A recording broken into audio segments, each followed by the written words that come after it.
Bonjour à toutes et à tous. Aujourd'hui, une vidéo sur la communication indirecte dont était friand Milton Erickson. Il adorait la communication indirecte, bien qu'il pouvait aussi être très direct. Et il s'avère que la communication indirecte, selon lui, était bien souvent la manière la plus directe d'accéder justement à un changement.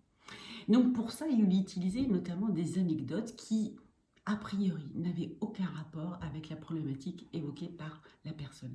Alors pour ça, un exemple, vous savez à quel point je suis friande des exemples pour pouvoir illustrer mes propos. Donc cet exemple, c'est l'histoire de Jeffrey qui va voir Milton Erickson justement et qui lui dit: Milton, j'ai un petit souci, voilà, je suis timide et cette timidité fait que régulièrement j'ai un sourire là, qui se colle à ma face dans des situations qui ne sont pas nécessairement opportunes.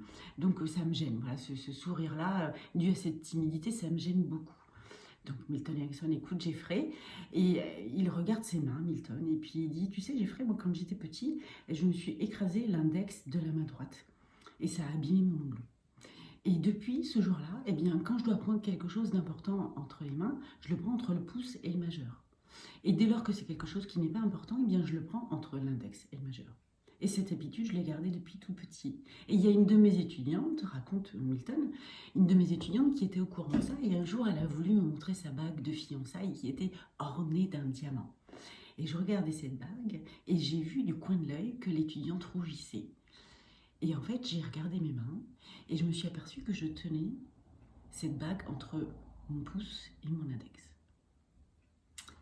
Voilà l'histoire que raconta Milton Erickson, et c'est tout.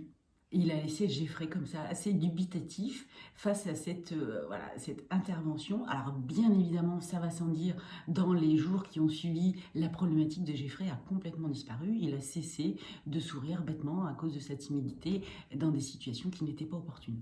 Alors ce qui serait intéressant, tiens, c'est que vous laissiez en commentaire, vous, ce que vous évoque cette histoire. Et qu'est-ce qui, selon vous, a pu déclencher un tel changement chez Jeffrey à l'écoute de cette petite histoire. Voilà, et donc j'attends vos commentaires, ce sera intéressant de voir tout ça. Et puis, bien évidemment, je vous dis à très bientôt.